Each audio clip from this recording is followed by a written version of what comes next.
ಆತ್ಮೀಯ ಮಿತ್ರ ಎಲ್ಲರಿಗೂ ನಮಸ್ಕಾರ. ಈ ಒಂದು ಮುಸ್ಸಂಜೆ ಹೊತ್ತಿನಲ್ಲಿ ಸೂರ್ಯ ಮುಳುಗುವ ಒಂದು ಸನ್ನಿವೇಶದಲ್ಲಿ ಆಗಸವನ್ನು ನೋಡ್ತಾ ನಮ್ಮ ಮನೆಯ ಬಾಲ್ಕನಿಯಲ್ಲಿ ನಾವು ಕೇರಂ ಆಡ್ತಾ ಇದ್ವಿ.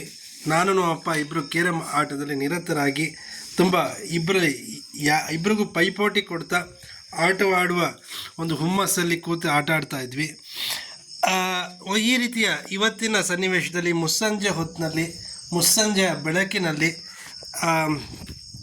ಮಳೆಗಾಲ ಶುರು ಆಗಿರೋದ್ರಿಂದ ಬಜ್ಜಿನ ತಿಂತ ಈ ಕಡೆ ಬಜ್ಜಿಯ ಒಂದು ರುಚಿಯನ್ನು ಸವಿತಾ ಕಣ್ಣಲ್ಲಿ ನೀರನ್ನು ಸುರಿಸ್ಕೊತಾ ಖುಷಿಯಾಗಿ ಖಾರವನ್ನು ಸವಿಯುತ್ತಾ ಕೇರಂ ಆಟದಲ್ಲಿ ಒಂದು ಇಬ್ಬರ ಪೈಪೋಟಿಯ ಸೆಣಸಾಟದಲ್ಲಿ ಒಂದು ನಾನು ನಿಮ್ಮ ಗೆಲುವ ಅಂತ ಪೈಪೋಟಿಯನ್ನು ಕೊಡ್ತಾ ಮುಸ್ಸಂಜೆ ಹೊತ್ತಿನಲ್ಲಿ ಹೊರಗಡೆ ಬೀದಿ ದೀಪಗಳನ್ನು ನೋಡ್ತಾ ತುಂಬ ಒಂದು ಮಳೆಯ ಒಂದು ಸನ್ನಿವೇಶದ ಒಂದು ಇದರಲ್ಲಿ ಗಾಳಿಯನ್ನು ಸವಿತಾ ತಂಪಾದ ವಾತಾವರಣವನ್ನು ಸವಿತಾ ಸೂರ್ಯ ಮುಳುಗಿದ್ರೂ ಕೂಡ ಸ್ವಲ್ಪ ಎಲ್ಲೋ ಒಂಚೂರು ಬೆಳಕು ಇದನ್ನೆಲ್ಲ ನೋಡ್ತಾ ಆಟಾಡುವ ಸನ್ನಿವೇಶ ಇವತ್ತು ಕೂಡಿ ಬಂದಿದೆ.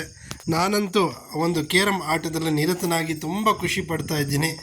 ಎಲ್ಲರೂ ಕೂಡ ಈ ರೀತಿ ಖುಷಿಯಾಗಿ ಮುಸ್ಸಂಜೆ ಹೊತ್ತನ್ನು ಕಳೀಲಿ ಅನ್ನೋದೇ ನನ್ನ ಒಂದು ಕಳಕಳಿಯ ಮನವಿ.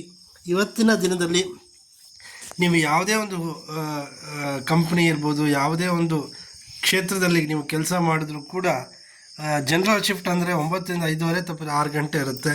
ಸರಿಯಾದ ಸಮಯಕ್ಕೆ ಕಳಿಸಲ್ಲ. ಸರಿಯಾದ ಸಮಯಕ್ಕೆ ಬಂದರೆ ಪ್ರಕೃತಿಯ ಸೌಂದರ್ಯನ ಸವಿತಾ ಈ ರೀತಿ ಆಟ ಆಡುವ ಹುಮ್ಮಸ್ಸು ಆಗಿರುತ್ತೆ ಅಂತ ಹೇಳ್ತಾ ಈ ಒಂದು ಕಾರ್ಯಕ್ರಮ ಮುಗಿಸ್ತಾ ಇದ್ದೀನಿ. ನಮಸ್ಕಾರ.